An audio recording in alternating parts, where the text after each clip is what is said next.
have pigeons sitting on your roof and the ridge tiles are half round, you need to install Defender curved ridge spikes. Curved ridge spikes move pigeons on without hurting them. They're quick to install and work instantly.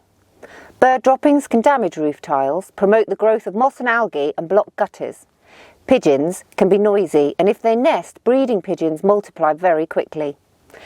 This spike fits all half-round ridge tiles as shown. You'll need the Defender angled ridge spike if it's an angular ridge tile that ends with a peak. Make sure that the curved ridge tiles are clean, dry and free from bird droppings and dirt. This is to make sure the silicone has a clean surface to adhere to.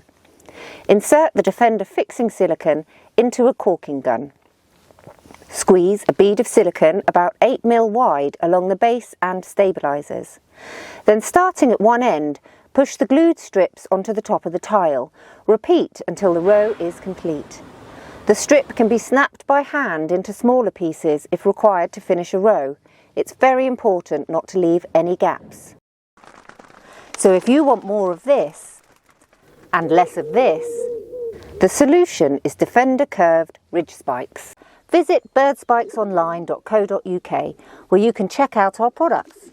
If you need more advice, give us a call on 01626 835 055.